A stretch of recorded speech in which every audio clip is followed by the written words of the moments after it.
மதிமுகம் நேர்களுக்கு வணக்கம். இது நேர்முகம். இன்றைய நேர்காணலில் சிறப்பு விருந்தினராக நம்முடைய டெல்லி உச்ச நீதிமன்ற வழக்கறிஞர் காஸ்ட்ரோ அவர்கள் இணைந்திருக்கிறார். பேசலாம். டயா பூஸ்டர் சுகரை கண்ட்ரோல் பண்ணும், உங்க ஆரோக்கியத்தை மீட்டு தரும். சர்க்கரையை கட்டுப்படுத்துறதுக்கான எளிமையான வழிமுறை, இயற்கையான வழிமுறை. அனைத்து மருந்து கடைகளிலும் கிடைக்கும்.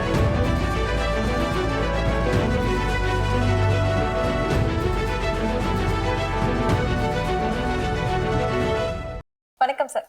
வணக்கம் மேம். வணக்கம். நேர்முகம் நிகழ்ச்சியில சந்தித்ததுல ரொம்ப மகிழ்ச்சி. இந்த தேர்தல் அப்படிங்கறது இப்போ வந்து பெண்கள் வாக்கு அதை மையமா வச்சு போறத நம்மளால பார்க்க முடியுது. எல்லாருமே பெண்களுக்கு அவங்கவுங்க சைட்ல இருந்து இந்த அறிவிப்புகள் எல்லாமே கொடுத்துட்டு இருக்காங்க. சோ திமுக அவங்க பெண்களுக்கான அறிவிப்புகள் பார்த்திருக்கோம். அந்த திட்டங்கள் அதிமுகவும் சொல்லியிருந்தாங்க. இப்போ அதுக்கு மாற்றா வர அப்படின்னு சொன்ன விஜய் வந்து அதுல இருந்து கொஞ்சம் அதிகமா கொடுக்குற அப்படிங்கிற மாதிரியான அறிவிப்புகள் எல்லாமே அறிவிச்சிருந்தாங்க. மகளிர் தின கொண்டாட்டத்தை முன்னிட்டு அந்த தாவேக்காவோட வாக்குறுதிகள் எப்படி பாக்குறீங்க சார்? தாவேக்காவோட வாக்குறுதி என்பது மணல்ல கோட்டை கட்டுற மாதிரிதான். கடலால பெருசா வந்துச்சுன்னு வச்சுக்கோங்க, அந்த மணல் கோட்டை இடிஞ்சிரும். அந்த மாதிரி இப்ப விஜய் சொல்ற எல்லாமே பாத்தீங்கன்னா ஒரு தற்கூரித்தனத்தின் உச்சமாவும், ஒரு மூடத்தனத்தின் வெளிப்பாடாகவும், ஒரு தேவையில்லாத ஆணியா தான் நான் பாக்குறேன். அதுல எந்த புரட்சியும் ஏற்பட போறது கிடையாது. ஏன்னா நான் என்ன சொல்றேன்னா, இப்ப முதல்ல விஜய்க்கு தத்துவம், கொள்கை, கோட்பாடு உண்மையிலேயே உன் தத்துவம் அம்பேத்கரையும் பெரியாரையும் மார்க்சியம் தானா? இல்ல அந்த நீ வச்சிருக்க 5-6 கொள்கை தலைவர்கள் அந்த கொள்கை தான் உங்களோட கொள்கையுமா? அப்புறம் உன்னுடைய தமிழ்நாட்டுடைய அரசியலை பத்தி உனக்கு என்ன தெரியும்? பொருளாதாரத்தை பத்தி உனக்கு என்ன தெரியும்? நிதிநிலை அறிக்கையை பத்தி உனக்கு என்ன தெரியும்? பட்ஜெட்டை பத்தி உனக்கு என்ன தெரியும்?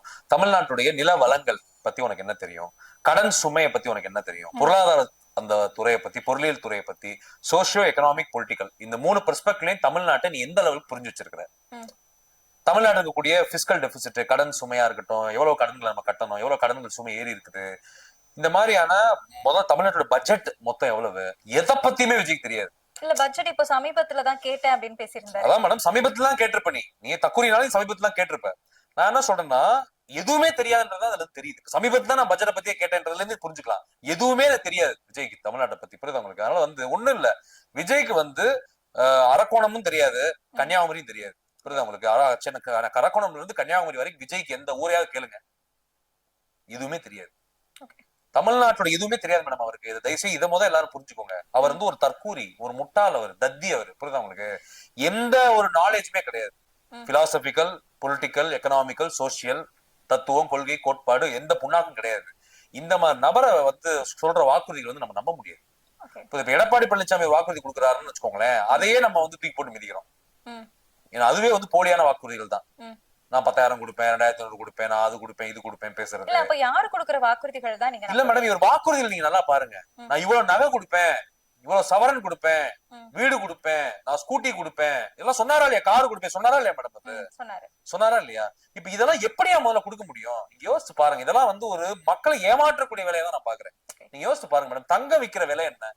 எப்படி தங்கத்தை கொடுக்க முடியும்? யோசிச்சு பாருங்க. நீங்க இதுக்கு முன்னாடியுமே தாலிக்கு தங்கம் திட்டம் எல்லாமே நடைமுறையில இருக்கு மேடம், அது இருக்கு. பட் இவரோட அந்த அணுகுமுறை வேற மாதிரி இருக்கு. புரியுது உங்களுக்கு? நான் என்ன சொல்றதா இவர் என்ன பண்றாரு, அந்த மாதிரி நான் நிறைய திட்டங்களை சொல்றாரு. நடைமுறைக்கு சாத்தியமா நம்ம பாக்கணும். புரியுது உங்களுக்கு? அதான் சொல்றேன் மேடம், எதுவுமே தெரியாது மேடம். முதல்ல நீ அதிகாரத்துக்கு வா, மக்கள்கிட்ட ஓட்ட வாங்கு. முதல்ல ஒரு கவுன்சிலர் ஜெயிச்சு காமி, ஒரு எம்எல்ஏ ஜெயிச்சு காமி. புரியுதா உங்களுக்கு? நீ முதல்ல டெபாசிட் வாங்க, முதல்ல நோட்டா முதல்ல நீ முந்து. ஏன்னா அதுக்கப்புறம் ஒரு 5%, 6% நீ முதல்ல கிராஸ் பண்ணு. அதுக்கப்புறம் நீ இதெல்லாம் பேசு. நீ எடுத்த உடனே நீ பெரிய நீ என்ன சொல்றதா நீ அரசியல் அப்படியே முதிர்ச்சி அடைந்த ஒரு பல ஆண்டுகள் ஆட்சி புரிந்து அப்படியே ஒரு ஓய்வு பெற்ற தலைவர் மாதிரி நீ பேசாத. அதுதான் நான் உன்கிட்ட சொல்ல வரேன். உனக்கு எதுவுமே தெரியாது. நீ ஜீரோன்றதை தயவுசெய்து ஒத்துக்கோ. நம்ம ஜீரோன்றதை ஒத்துக்கிட்டாதான் நம்ம கற்றுக்கொள்ள விரும்புவோம். வாழ்க்கையில பாடத்தை கத்துக்க விரும்புவோம். நம்ம நிறைய விஷயத்த கத்துக்கணும், தெரிஞ்சுக்கணும். நம்ம அடிபட்டாவது மேல ஏறி வாழ்க்கையில முன்னேறணும்ன்ற தன்மை எப்போ வரும்னா, தன்னை ஜீரோன்னு ஒத்துட்டாதான் வரும். இந்த நபர் எப்படின்னா 100ங்க நானு என்கிட்ட கூட நீங்க வாங்க, யாரா இருந்தாலும் பேச்சுவார்த்தைக்கு. இன்னும் இது அண்ணா கூட இந்த மாதிரி பண்ணது கிடையாது. எம்ஜிஆர் பண்ணதில்லை, ஜெயலலிதா பண்ணதில்லை, பெரியார் பண்ணதில்லை, கலைஞர் பண்ணதில்லை, ஸ்டாலின் கூட இந்த மாதிரி பண்ணது இல்லை. நீ எதுக்கு இவ்வளவு பண்ற? உன்னை முதல்ல ஏன் நீ உன்னை பெரிய ஒரு அரசியல் ஞானி மாதிரியும், பெரிய அரசியல் பெரிய ராஜதந்திரி வித்தகர் மாதிரி ஏன் பண்ற? நீ முதல்ல நார்மலா இரு. நான் என்ன சொல்றேன்னா, காம் டவுன்றான்ற மாதிரிதான். நீ முதல்ல நார்மலா இருடா, முதல்ல காம் டவுனா. உயிரை வாங்காத, உயிர் தான் நான் சொல்ல வரேன். இப்போ ஆனா இது எல்லாமே பொய், போலி, ஒரு புரிதலற்ற தன்மையில வரக்கூடிய வாக்குறுதியில தான் நான் பாக்குறேன். இதனால சமூகத்துக்கு எந்த பிரயோஜனமும் கிடையாது. இதை நம்பி ஓட்டு போட்டாங்கன்னாலும் அது நோட்டா கூட அந்த ஓட்டு தாண்டாது. இப்ப இதுக்கு முன்னாடி வந்து இலவசங்கள் அப்படிங்கறதே வேண்டாம், அதுக்கு எதிர்ப்பு, ஏன்னா இந்த சர்க்கார் படத்துல எல்லாத்தையும் போட்டு உடைப்பாங்கல்ல, அந்த மாதிரி எதிர்ப்பு அப்படின்னு சொல்லுவாங்க. இன்னைக்கு வந்து இலவசமா பேருந்து விடுறேன்னு சொல்லதாக இருக்கட்டும், 6 சிலிண்டர் உங்களுக்கு இலவசமா தரதா இருக்கட்டும், இதெல்லாம் எப்படி பாக்குறீங்க? மேடம் இப்ப ஒண்ணு இல்ல, ஈரான்ல போர் நடந்துகிட்டு இருக்கு. அந்த ஹெர்மூசா ஸ்ட்ரைட்டா அடைச்சிட்டானுங்க. இப்ப வந்து எண்ணெய் தட்டுப்பாடு, பெட்ரோல் தட்டுப்பாடு, கேஸ் சிலிண்டர் தட்டுப்பாடு எல்லாமே உலக நாடுகள் முழுக்க, ஏசியா நாடுகள்லாம் இந்தியால ஏற்படுது. இப்ப நீ 6 சிலிண்டர் குடுப்பியா? இப்ப நீ 6 சிலிண்டர் குடுப்பியா? இப்ப இந்த மாதிரி நடக்குது இல்ல, 6 சிலிண்டர் குடுத்துருவியா நீ? இந்த மாதிரி கொஞ்சம் யோசித்து பாக்கணும் மேடம். நீங்க சும்மா சொல்லக்கூடாது 6 சிலிண்டர் கொடுப்பேன் அப்படின்னு சொல்லிடுவேன். இப்ப இந்த மாதிரி நீ இப்ப ஆட்சியில இருக்கிறேன்னு வச்சுக்கோ, ஃபார் எக்ஸாம்பிளுக்கு ஈரான் முடங்கிட்டான், அந்த ஸ்ட்ரைட் பக்கம் விடவே மாட்டேன், ஒரு வருஷத்துக்கு நான் எவனுமே oil, petrol, diesel, gas cylinder எதுவுமே கொண்டு போக கூடாதுட்டான், பேரல் எதுவுமே கொண்டு போக கூடாதுட்டான். நீ கொடுத்துருவியா சிலிண்டர்? சும்மா ஏதாவது எதையுமே புரியாம, உலக விஷயங்களை தெரியாம, குளோபலைசேஷன், பிரைவேடைசேஷன், லிபரலைசேஷன், பொருளாதாரமயமாக்கல், தாராளமயமாக்கல், தனியார் மயமாக்கல், உலகமயமாக்கல், எந்த கொள்கை, கோட்பாடு, எக்கனாமி எதுவுமே தெரியாது இந்த ஆளுக்கு. சும்மா எதையாவது அடிச்சு விடுறது, 6 சிலிண்டர் கொடுப்பேன், கார் கொடுப்பேன், பங்களா கொடுப்பேன், வீடு கொடுப்பேன், அப்புறம் வந்து தாலிக்கு தங்கம் கொடுப்பேன், அது இதுன்னு எல்லாமே கதை. புரியுது அவனுக்கு? அதுக்கடுத்து இப்ப நான் சொல்றேன், இவர் வாக்குறுதி கொடுக்குறாருல, இவரோட ரசிகர்களோட மனநிலை நீங்க பாருங்க. இவன் எவ்வளவு பெரிய சைக்கோ அப்பாட்டக்கர் டுபாகுர்ன்றதுல இருந்து உங்களுக்கு தெரியும். இவன் ரசிகர்கள் என்ன சொல்றானுங்கன்னா, எங்களுக்கு பிங்க் பஸ் வேண்டாம், மாத உரிமை தொகை வேண்டாம், எங்களுக்கு சலுகையே வேணாங்க. எதுக்குங்க சலுகை? டே முட்டா பசங்களா, தக்குறீங்களா? சலுகை என்பது உங்களோட உரிமை. அரசு உங்களுக்கு சலுகையாவோ, பணமாவோ, பொருளாவோ, ரேஷன் கார்டுல இருந்து அரிசி தர்றது, பருப்பு தர்றது, எண்ணெய் தர்றது, இந்த மாதிரி எல்லாமே அரசு கொடுக்கக்கூடிய சலுகைகள் அனைத்துமே உன்னுடைய உரிமை, நம்மளோட வரி பணம். ஆமா, வரி பணம். நீ கொடுத்ததான் அவங்க திரும்ப கொடுக்குறாங்க. அடுத்து உன்னை 1வது படியில இருந்து 100வது படிக்கு உயர்த்தக்கூடிய வேலை தான் இந்த சலுகைகள். நீ வந்து வறுமையில, ஏழ்மையில இருப்ப, இடஒதுக்கீடு இல்லாம இருப்ப, கல்வி இல்லாம இருப்ப, பொருளாதாரம் இல்லாம இருப்ப, வேலை வாய்ப்பு இல்லாம இருப்ப, வாழ்க்கையில பின்தங்கிய நிலையில இருப்ப, எக்கனாமிக்லி வீக்கர் செக்ஷனா இருப்ப, பேக்வர்ட் காஸ்டா இருப்ப, மோஸ்ட் பேக்வர்ட் காஸ்டா இருப்ப, டினோட்டிஃபைட் கம்யூனிட்டியா இருப்ப, எஸ்சியா இருப்ப, எஸ்டியா இருப்ப, இந்த மாதிரி கேட்டகரிஸ் நீ இருக்கிற. இல்ல ஜெனரல் கேட்டகரியா இருந்து கூட வறுமையில இருப்ப, எக்கனாமிக்லி வீக்கர் செக்ஷனா இருப்ப. அப்ப இந்த வர்க்க ரீதியாக, ஜாதிய ரீதியாக, மத ரீதியாக இந்த மக்கள் வந்து சுரண்டப்பட்டிருக்கிறாங்க. பல்லாயிரம் ஆண்டுகளும் ஒடுக்கி அடக்கி வைக்கப்பட்டிருக்கிறார்கள் ஓபிசி, எஸ்சி, எஸ்டி. அப்ப உன்னை அடுத்த கட்டத்துக்கு உயர்த்தணும், உன்னை ஒரு நல்ல ஒரு லெவல் ஆஃப் லைஃப், ஒரு நல்ல சோசியோ எக்கனாமிக் பொலிட்டிக்கல் லைஃப் நீ வாழ்றதுக்கு உன்னை உயர்த்துவதற்கு தான் அரசு சலுகை கொடுக்குது, இடஒதுக்கீடு எல்லாம் கொடுக்குது. இந்த தக்குரி பசங்க, உன் தலைவன் தான் வந்து சொல்றான்ல வாக்குறுதி, இலவசம் கொடுக்குறேன், அது கொடுக்குறேன், இது கொடுக்குறேன் பேசுறாங்க. இது எதுவுமே வேணானது. இதுல முரண்பாட பாருங்களேன். தலைவன் தக்குரி ஒண்ணு பேசுவான், தொண்டை தக்குரி ஒண்ணு பேசுவோம். யோசிச்சு பாருங்க, பைத்தியக்காரங்க மேடம் நீங்க. யோசிச்சு பாருங்க, அரசு சலுகைகள் வேணாங்க, பின்க்கு பஸ் எல்லாம் வேணாம், இலவச பஸ் எதுக்கு கொடுக்குறீங்க, எதுக்கு அசிங்கப்படுத்துறீங்க அப்படின்றாங்க. இந்த இலவச பஸ்ஸால நீங்க எவ்வளவு பேர் பயனடைகிறான், உரிமை தொகையால எவ்வளவு பேர் பயனடைகிறான், மூதாட்டிகளுக்கு தொகை கொடுக்குறாங்க, முதியோர் தொகை எவ்வளவு பேர் பயனடைகிறான், பென்ஷன் வேணான்றாங்க. இப்பதான் ஓல்டு பென்ஷன் ஸ்கீம் கொண்டு வந்திருக்காங்க தமிழ்நாடு அரசு. தமிழ்நாடு அரசு கொண்டு வந்திருக்காங்க. இப்ப புதுசா உங்க ஒரு மேடம் நியூ பென்ஷன் ஸ்கீம் அறிவிச்சிருக்காங்க. ஓல்டு பென்ஷன் ஸ்கீமே கொண்டு வரனா கூட தமிழ்நாடு அரசு ஒரு நியூ பென்ஷன் ஸ்கீம் அறிவிச்சிருக்காங்கல்ல, அதுவும் எங்களுக்கு வேணான்றாங்க. நீ சம்பாதிக்கிறதுதான் உனக்கு பென்ஷன் கொடுக்க போறான். அப்ப என்னன்னா எதுவுமே வேணா இப்ப எப்படா நீ இந்த நாட்டுல வாழ்வ, எனக்கு உண்மை புரியல. இவங்களுக்கு வந்து என்னன்னா எதுவுமே தெரியாது மேடம், ஜீரோ மேடம். இவங்க எல்லாத்துலயுமே இவங்க வந்து நான் என்ன தெரிஞ்சுக்கிட்டேன்னா, எவ்வளவு ஜாம்பி சைக்கோ கில்லர்ஸ், எவ்வளவு பைத்தியக்காரங்க, மனநலம் பாதிக்கப்பட்டவங்க, எவ்வளவு பெரிய ஒரு தக்கூரிகள் இந்த தமிழ்நாட்டில் இருக்காங்கன்றத தாவேகா மூலியமா, தாவேகா தக்கூரி தலைவன் விஜய் மூலியமா, தாவேகா தொண்டர்கள் தக்கூரிகள் மூலியமா நான் தெரிஞ்சுக்கிட்டேன் தமிழ்நாட்டுல. இதுதான் நான் கத்துக்கிட்ட பாடம். இவ்வளவு பேர் தமிழ்நாட்டில் இருந்திருக்காங்க, முட்டாளா நம்ம தெரியாம இருந்திருக்கோமே. தமிழ்லாம் வந்து என்ன சொல்றதுன்னா வந்து ஒரு அறிவு சார்ந்த ஒரு சமூகம், தமிழ் சமூகம் மிகவும் வந்து ஒரு என்ன சொல்ற இன்டெலக்சுவல் கம்யூனிட்டி நினைச்சிட்டு இருந்தேன். இவங்களை பார்த்து நான் பாடம் கத்துக்கிட்டேன், இவ்வளவு தக்கூரி இருக்கான அந்த ஊருக்குள்ள அப்படின்னு சொல்லி. நீங்க சொல்லும் போது ஈரான் போர் நடந்துட்டு இருக்கு, கேஸ் வந்து அவங்க ஸ்டாப் பண்ணிட்டாங்க அப்படின்னு சொல்லிருக்கீங்க. இவங்க இருக்கக்கூடிய தேசிய அரசியலே இவங்க வந்து out of topic, out of களம் அப்படின்னு சொல்றாங்க. அப்புறம் எப்படி இன்டர்நேஷனல் அரசியலை பத்தி அவங்க தெரிஞ்சுக்குவாங்க? அதான் மேடம், இவனுக்கு எப்படின்னா மேடம், எப்படி சொல்றதுன்னா வந்து இவனுக்கு ஒரு தனி உலகத்துல வாழ்றாங்க. தாவேகா தக்கூரி அனில் குஞ்சுகளும், தாவேகா தலைவன் தக்கூரி விஜயும் ஒரு தனி உலகத்துல அவன் வாழ்றாங்க. இவனுக்கு வந்து இந்தியாவும் தெரியாது, உலகமும் தெரியாது, உலகத்துக்கு இவனுக்கு சம்பந்தமே கிடையாது. இவனுக்கு வந்து தமிழ்நாடுன்ற அந்த ஒரு மேப், ஒரு கண்டம். ஆமா, வடிவேல் சொல்லுவார்ல, ஒரு மேப்பை போட்டுருவாரு, இந்த ஆறை கொண்டு போய் அங்க வை, அந்த இடத்த கொண்டு இங்க வைன்னு ஒரு படத்துல பேசுவார் வடிவேல், ஒரு காமெடியில வரும். அது வடிவேல் அரசியல்வாதி தான், பெரிய தக்கூரியா இருப்பான் வடிவேல். புரியுதா உங்களுக்கு? அந்த மாதிரிதான் வந்து இவங்க அரசியலை பாக்குறாங்க. ஒரு மேப் வச்சுக்கிட்டு, அண்ணே வைகாத்தை தூக்கி சென்னையில வைங்க, சென்னையில இருக்கக்கூடிய கூவத்தை தூக்கி மதுரையில வைங்க, இப்படி பேசுறவங்க. புரியுதா உங்களுக்கு? இவங்க வந்து பெரிய தக்கூரி கும்பல், சைக்கோ கும்பல். இவங்கிட்ட வந்து நம்ம பேசி நம்ம மாற முடியாது. ஏன்னா நான் என்ன சொல்றேன்னா, ஒரு பேசிக்கா ஒரு அறிவு இருக்கணும் மேடம், அரசியல் அறிவுன்னு ஒன்று இருக்கணும். அது எங்க இருந்து வரும்? தத்துவத்துல இருந்து, கொள்கை கோட்பாடுல இருந்து தான் வரும். இவங்களுக்கு தான் தத்துவ கொள்கை கோட்பாடே தெரியாது, அதான் பிரச்சனை. ஆரம்பமே உங்களுக்கு பிரச்சனையா இருக்கு பாருங்க, ஆரம்பமே உங்களுக்கு முட்டு சந்து. அப்ப நீங்க எங்கிட்டு போவீங்க? நீங்க ரொம்ப தூரம் பல தெருக்கள் பயணமாயி முட்டு சந்து வந்தா ஓகே, நம்ம வழியை மாத்திக்கலாம். ஆரம்பிக்கும் போதே முட்டு சந்து தான் நிக்கிறாங்க தாவேகா அனில் குஞ்சும், தக்கூரி தலைவன் விஜயும். அப்ப இந்த முட்டு சந்தை மீறி அவங்க எதுவுமே யோசிக்க மாட்டாங்க. அவங்களுக்கு என்னன்னா மேடம், அவங்களுக்கு வந்து எப்படின்னா பனையூர், நீலாங்கரை, தமிழ்நாடு சட்டமன்றம், அதுக்கு அடுத்து வந்து அந்த ஈசிஆர் ரோடு, அதுக்கு அடுத்து வந்து பாத்தீங்கன்னா புதுச்சேரி, இந்த இதுக்குள்ளதான் அவங்க உலகம் இருக்கு. புரியுதுங்களா? அவங்க தமிழ்நாடே முதல்ல அவங்க சீரியஸா எடுத்துக்க மாட்டாங்க. புதுச்சேரி, நீலாங்கரை, ஈசிஆர் ரோடு, அப்புறம் பீச் ரோடு, தமிழ்நாடு சட்டமன்றம், இவ்வளவுதான் தாவேகா அவங்க உலகம். இந்த உலகத்தை மீறி எதுவுமே தெரியாது. நீங்க நல்லா யோசிச்சு பாருங்க மேடம். இப்ப T20 வேர்ல்டு கப் இப்ப இந்தியா ஜெயிச்சது, டீம் ஜெயிச்சது. தக்குரித்தனத்துல ஒரு எக்ஸாம்பிள் சொல்றேன். சம்பந்தமே இல்லாம மெரினா பீச்ல தாவேகா ஃபுல்லா கூடி கத்திட்டு இருக்கான். தாவேகா வாழ்க, நம்ம தலைவன் ஜெயிச்சிட்டான்,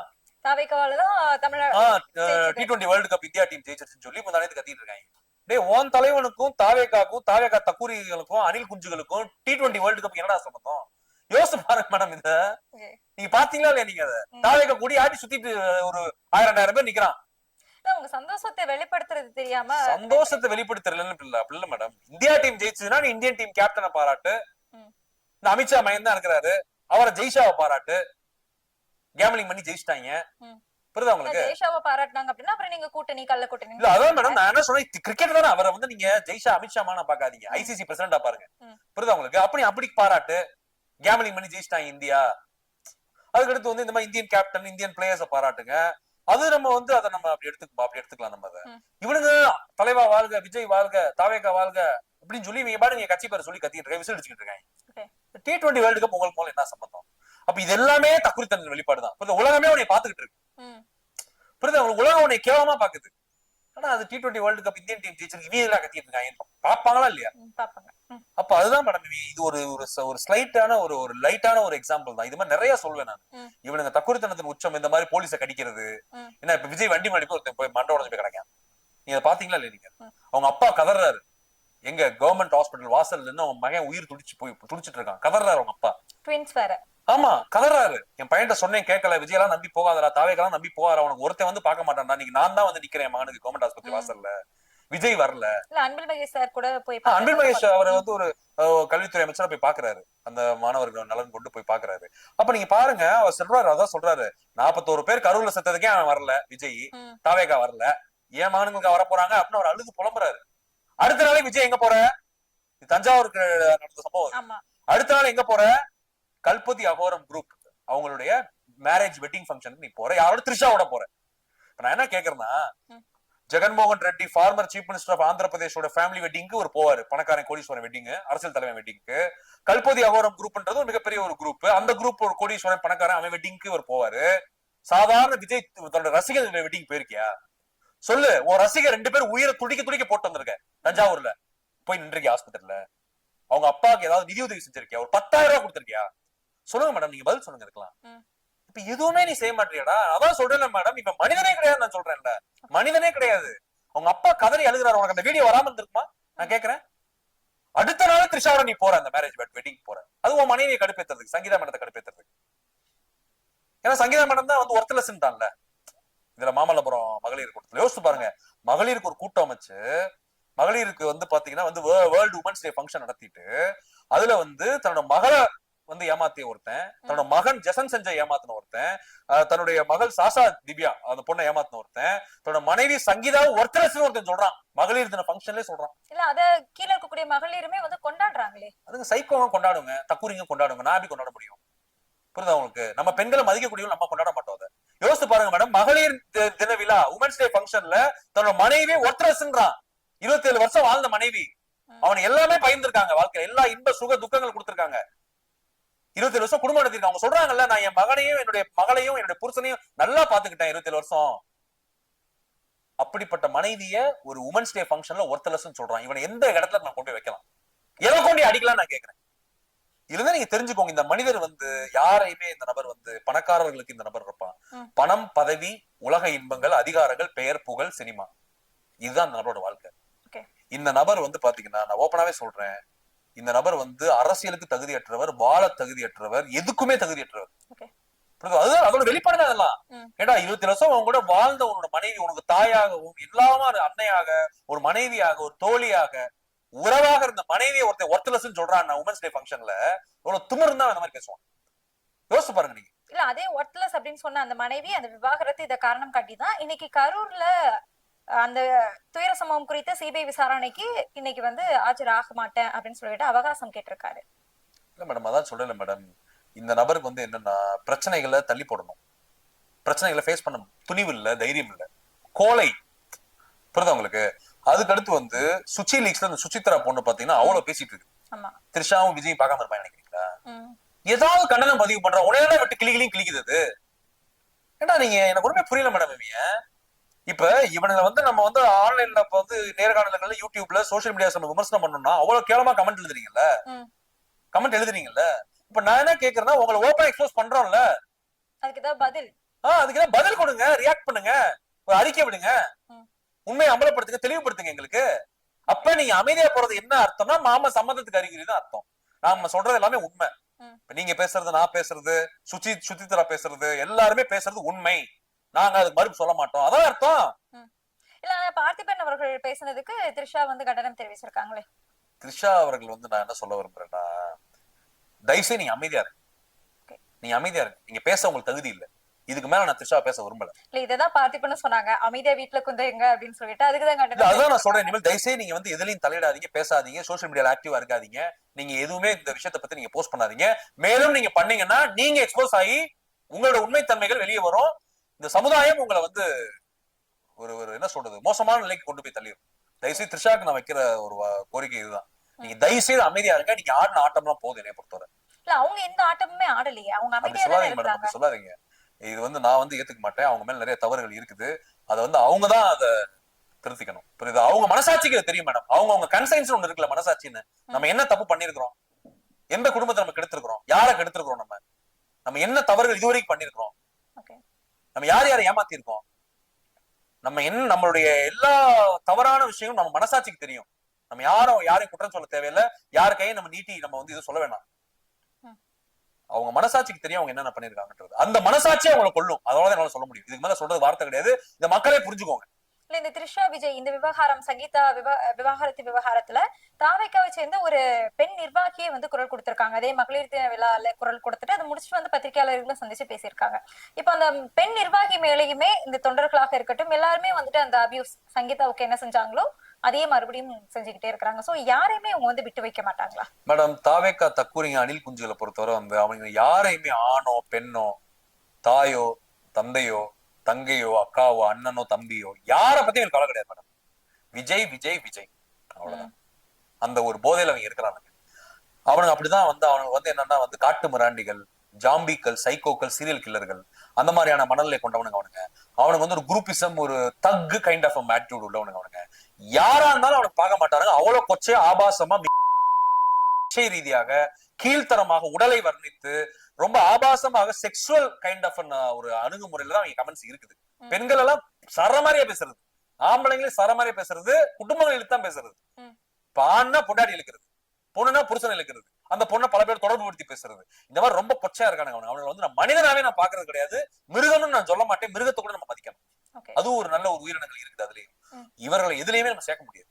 இது புதுசா ஏதாவது வார்த்தை கண்டுபிடிச்சா நம்ம சொல்லணும் இவனுங்களை. ஏன்னா அவ்வளவு கேவலமா இருக்கானுங்க. இன்னொன்னு நான் சொல்றேன், ரஞ்சனா நாச்சியார் வந்து இன்னைக்கு வந்து அந்த மாதிரி ஒரு நேர்காணல் கொடுத்திருக்காங்க. அதை நான் வரவேற்கிறேன், அவங்க நான் பாராட்டுறேன். இப்பயாவது அவங்களுக்கு அந்த வந்து என்ன சொல்றதுன்னா வந்து என்ன சொல்றது ஒரு ஒரு ரோஷம் வந்திருக்குது அவங்களுக்கு. நான் என்ன சொல்றேன், கட்சி விட்டு வெளியே வாங்க, நீங்க வெளியேறுங்க அந்த கட்சியில இருந்து. எதுக்கு அந்த கட்சியில இருக்கிறீங்க? நீங்க வெளியேறுங்க, வெளியேறி அமலப்படுத்துங்க, அவங்களை எக்ஸ்போஸ் பண்ணுங்க.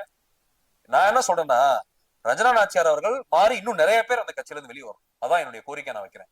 தாவேக்கால இருக்கக்கூடிய உண்மையான மான தமிழர்கள், உண்மையான இந்த இனத்து மேல ஒரு பற்று கொண்டவர்கள், தமிழ் மொழி மீது பற்று கொண்டவர்கள், தமிழர்கள் வாழ்வில் மீது பற்று கொண்டவர்கள், தமிழ்நாட்டுக்காக, தமிழ் மக்களுக்காக, தமிழ் மொழிக்காக, தமிழ் நாட்டுக்காக போராட விரும்புவர்கள், உண்மையிலே தந்தை பெரியாருடைய திராவிட கருத்தியலையும் அம்பேத்கரியத்தையும் மார்க்சியத்தையும் ஏற்றுக்கொண்டவர்கள், ஜனநாயக சக்திகள், மதசார்பற்ற சக்திகள், ஜாதி மத இன மொழி பேதம் கடந்து இந்த சமூகத்துக்கு நம்ம தொண்டு செய்யணும்னு நினைக்கிறவங்க தயவு செய்து தாவேக்கா விட்டு வெளியே வாங்க. நீங்க தாவேக்கா விட்டு வெளியே வாங்க. வேற எந்த கட்சி வேணாலும் நீங்க போங்க, அதை பத்தி எனக்கு கவலை கிடையாது. தாவேக்கா விட்டு தயவு செய்து நீ வெளியே வந்துரு. வெளியே வந்து நீங்க உங்களை காப்பாத்திக்கோங்க.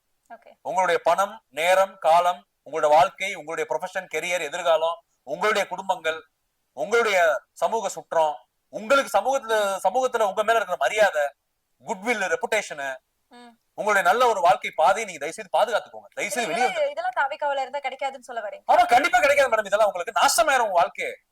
நீங்க ரஞ்சனா நாச்சியாருக்கு சூடு சொரண வெக்கம் மான இருந்திருக்கு பாத்தீங்களா? வெளியே வந்துட்டாங்க. நான் பாராட்டுறேன் அந்த அம்மா, உண்மையிலே அருமையா இல்ல இல்ல இருந்தது. இன்னும் தாவேக்கா விட்டு அவங்க வெளியே வரல.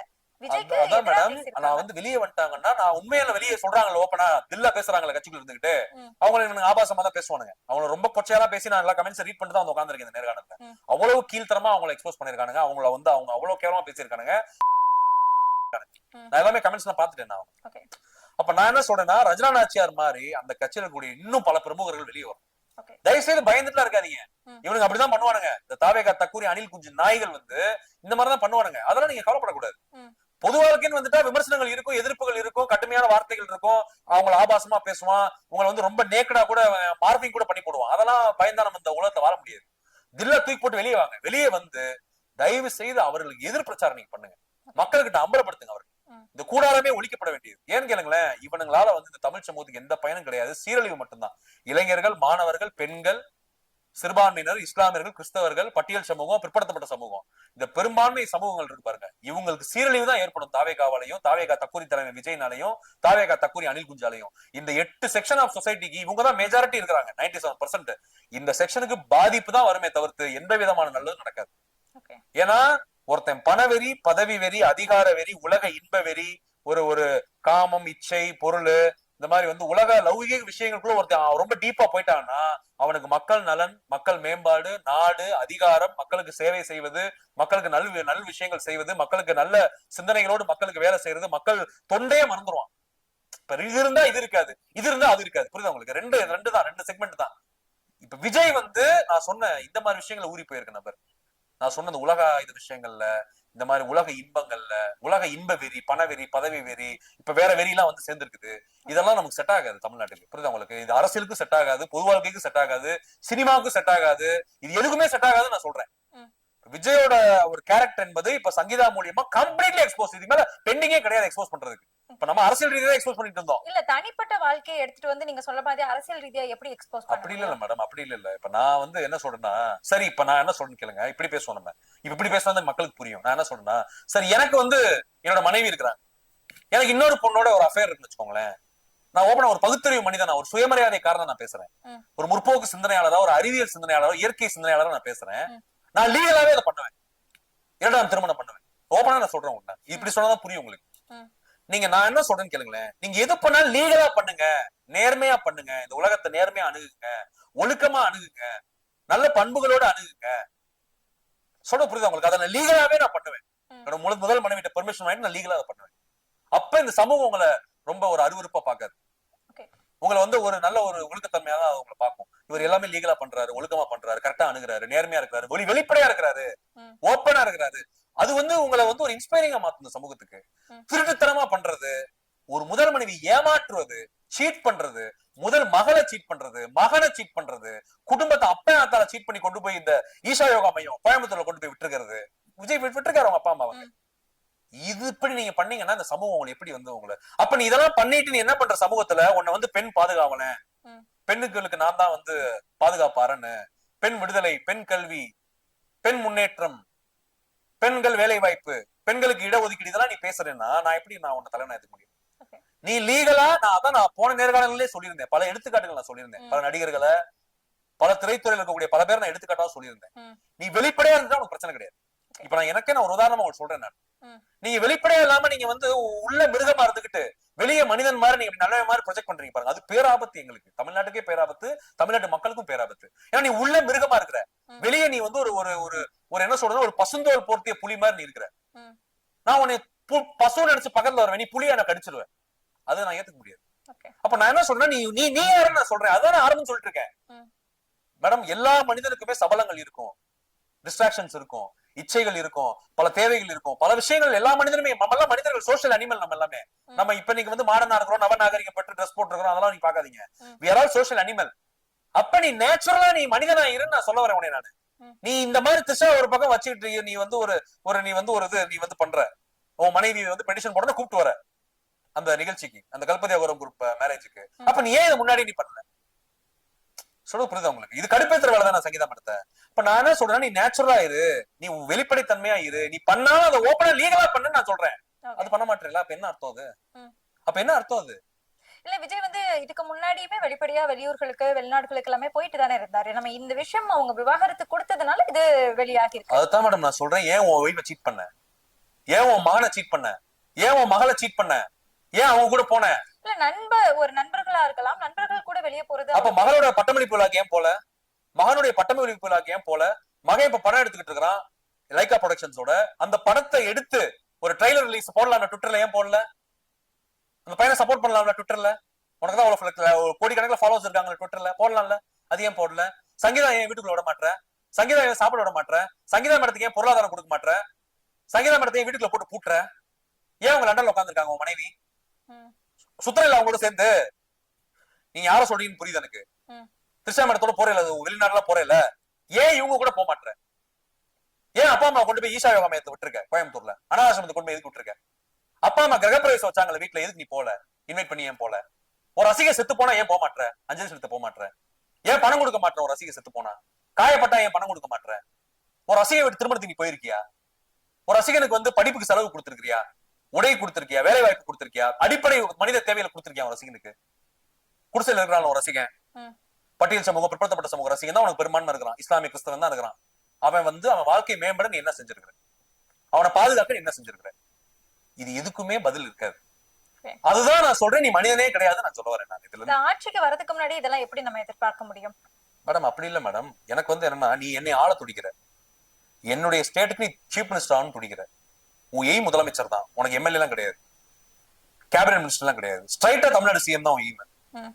நீ என்னை ஆள துடிக்கிறேன்னா நான் குவாலிட்டிஸ் எல்லாம் எதிர்பார்ப்பேன். என்னைய மாதிரி பெரும்பான்மை மக்கள் இங்க அதை எதிர்பார்ப்பான். என் தலைமை எப்படி இருக்கிறான், ஒழுக்கமா இருக்கிறானா, கரெக்டா இருக்கிறானா, இவன் ஃபிட்டான பர்சனா, economically, politically, physically, philosophically, character wise, discipline wise, தனி மனித வாழ்க்கை எல்லா பெர்ஸ்பெக்டிவ்லயும் மக்கள் பார்ப்பான், சும்மா கிடையாது. புரியுது அவங்களுக்கு? அப்ப எல்லாத்தையும் பார்ப்பாங்க. இப்ப இவனுக்கு என்ன கொண்டாடுவாங்கன்னா, கருணாநிதிக்கு 3 குடும்பம் இருந்தது, அதையும் பேசிடுவோம் நம்ம. கருணாநிதிக்கு 3 பொண்டாட்டி இருந்தது, அவர் லீகலா பண்ணாரு, அதான் நான் சொல்லுவேன், லீகலா பண்ணு நான் சொல்றேன். நீ லீகலா 3 பொண்டாட்டி வச்சாலும் எனக்கு பிரச்சனையே இல்லையே. Okay fine, okay Vijay, carry on, all the best. நம்மளே போய் அந்த ரிசப்ஷன்லயும் திருமணம் கலந்துக்குவோம். இப்ப எம்ஜிஆர் 2வது மேரேஜ் 3வது மேரேஜ் பண்ணாரு, அவர் லீகலா தானே பண்ணாரு. நீ லீகலா பண்ணுப்பா, உன்னை நாங்க எதுவும் சொல்ல மாட்டோம். நீ இல்லீகலா பண்றதா நீங்க பிரச்சனையா இருக்குது. நீ நடிகனா இருந்து இதெல்லாம் பண்ணிருந்தா நான் கண்டுக்க மாட்டேன், பிரைவேட் லைஃப்னு விட்டு போயிருப்பேன். நீ தமிழ்நாடு சீஃப் மினிஸ்டர் நீ பண்றப்பதான் எங்களுக்கு கோவம் வருது. சொல்ல புரியுது உங்களுக்கு நான் சொல்றது? உங்களுக்கு இதுதான் பிரச்சனை. இப்ப எனக்கு நீ தமிழ்நாடு சிஎம் ஆகணும், இந்த நாட்டோட தலைவன் ஆகணும்னு நினைச்சிட்டு நீ இது பண்ற பாரு, நீ பிரைவேட்டா, அதான் எனக்கு கட்டுப்படுது எனக்கு.